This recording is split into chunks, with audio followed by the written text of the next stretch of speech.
Hey everyone, welcome back to 996 The Howl. A big topic, a mammoth topic around the Utah fan base is whether or not they should go after free agent Mitch Marner on July 1st. It's not only the Utah fan base, a lot of mainstream media is tying Utah and Marner together. And my just to splash some cold water on you right away, my gut says no, but this video is to show or maybe uncover some bias I have and just go over the pros, the benefits of having Marner on your team and some of the negatives as to why some fans are sort of want to shy away from Mitch Marner. So we'll start with the pros. I mean, he's an elite player. There's nothing about not wanting Marner that's really tied to his production and his play. We'll get into his play in the playoffs, but in regular season, there pretty much isn't any reason in his game to turn away from Mitch Marner. Elite offensive production. He was fifth in the whole NHL in total points and fourth in the whole NHL in terms of primary assists. He had around 30 goals in 4 straight seasons, just below or just above 30 goals. I mean, his pace for the amount of points per season, it's like 7 straight seasons of having a 90-point pace. And he at some points in those seasons reached upwards to 100 points pace in those seasons. Like, that is unfathomable for a fan like me who was a fan of the Coyotes for about 12 years. Now they moved to Utah. Like, just Keller this past season reached 90 points. It took that long for Keller to reach 90. And this guy, 7 straight seasons of getting a 90-point pace or even eclipsing 90 points. Like, that is elite production from a forward. He's creative. He's a bona fide playmaker. He is a shifty, skilled visionary on the ice. He's like I said, shifty, stick handling, great playmaking ability, great creativity on the ice. Maybe at times a bit rare if he goes for that creative play. It might bite him in the behind. We saw that in the playoffs where he had a spinorama pass through the middle of the ice in the defensive zone, and the Panthers went the other way to score against him. So obviously in the playoffs, that creativity in your defensive zone, maybe not the most wise play there. He's also a great defensive forward. He's a well-rounded, all-around forward. Mitch Marner is. He plays on the PK. He averages about 2 minutes or more per game on the penalty kill. He was a top 3 Selke nominee in 2022, 2023, which goes to the best defensive forward. So as a Utah fan, a Utah Mammoth fan, Andre Tourigny loves his forwards to be defensive minded first. He always preaches 5-on-5 defense. He puts his star players on the penalty kill as well. He wants you to focus on defense, and then from there you build your offense. We've seen that with Keller, Cooley, and Gunther so far under Andre Tourigny. So it's great that this forward has those defensive instincts as well. He brings that star power and marketability that maybe Utah is missing right now. I'm sure maybe as soon as October, Cooley and Gunther are going to light the mainstream media on fire, and everyone's going to be tuning in for those players. Even Clayton Keller, I mean, remember when we watched, I think it was ESPN covering a Utah game, and one of the broadcasters saying Keller wasn't versatile enough for the Four Nations for Team USA. Well, you look at Keller now, what he's doing at the World Championships. He's captain of Team USA over there. So Keller should be our star, but for some reason, mainstream media hasn't really caught on to him just yet and prompted him up and put him on that star power pedestal like Mitch Marner would immediately do if he came to Utah. Draft picks would be untouched. This is all about money. It's about money. It's about cap, the salary cap. You won't lose any draft picks for acquiring Mitch Marner, which is great. It's different than an offer sheet where you have to pay draft picks to acquire a player you want. So you could still have this immediate injection of offensive talent and still keep your top draft picks. Still, for sure, you're obviously going to keep your 4th overall at the end of June, but moving forward, you can keep all your first-round picks and then use them at the deadline for rentals to even beef up your roster then. And because it's all about money and salary cap, the cap is rising exponentially as we speak. As we head into October, the cap will rise $5 million. From next season to the season after, it's a $9 million jump. And then the season after, another $9 million jump. We're seeing the salary cap increase by $25 million over the next 3 seasons. So I think even when just talking about it, it's like, okay, maybe I'm just stuck in this mindset of being cap strapped. The cap hasn't risen in forever due to COVID. So I'm still in that old mindset. But when I say like the cap's going to rise $25 million in the 2026-2027 offseason, Utah is projected to have $56 million in cap space, and they only need to sign Cooley, who's an RFA, who will take a big chunk of that. Other restricted free agents they need to sign by the 2026-2027 offseason, Kesselring and Hayden. They're not going to demand over $8 million, those players. Hopefully Hayden does. That means he's doing really well and improved tremendously. You need a Schmaltz replacement. This upcoming season is Schmaltz's last year. He makes $5.8 million. So you need to replace another top 6 spot there. But if you bring in Marner, you could maybe pull up an entry-level contract player to fill in Schmaltz's spot, maybe a Ginla or Cole Baudouin. And you need a backup goaltender.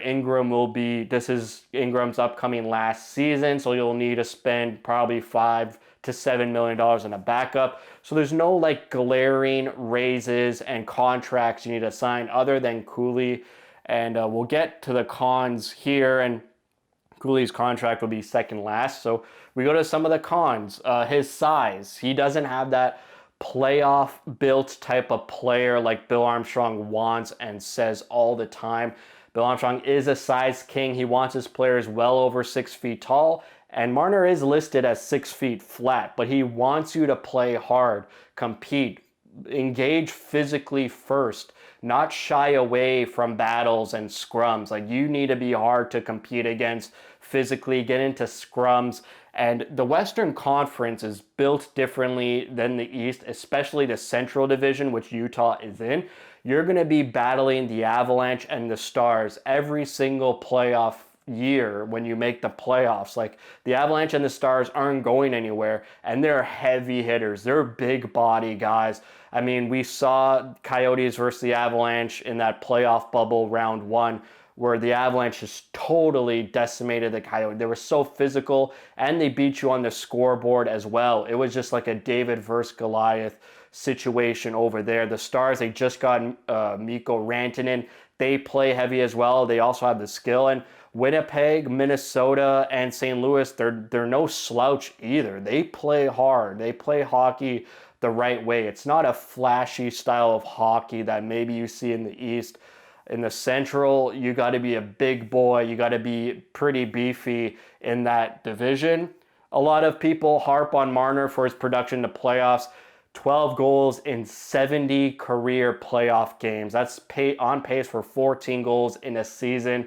You don't pay a player $12 to $14 million to get 12 goals in 70 games. Although his points in 70 playoff games is 62 points, which is pretty good. I mean, but for $12, $14 million, again, you need to be well over a point per game if you're making that much money in the playoffs. You need to produce. You need to rise to the occasion in the playoffs. And it seems like Mitch Marner does not rise to the occasion when the playoffs come around. The pressure to maintain this level of production, like I said, 4 straight seasons of around 30 goals.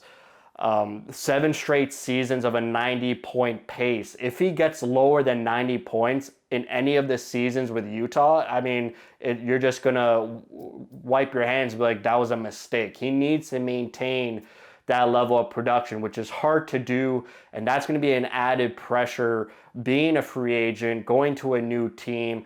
Everyone's excited for you, and then you don't produce like you used to. Like, that's going to be a real hard pill to swallow. And then you start to go into the roster makeup of Utah, and when you add such a high cap hit, It prevents you from building a well-rounded team. You might be a little bit too top-heavy. Your bottom six might just be filled with cheap guys that don't really push the needle. Your defense, if you need help on defense, then you need money, and all the money's tied up with Marner. I already mentioned backup goaltending. If one of your goalies goes down to injury, or one of your goalies just falls off a cliff, which it sometimes happens with goalies, it's voodoo.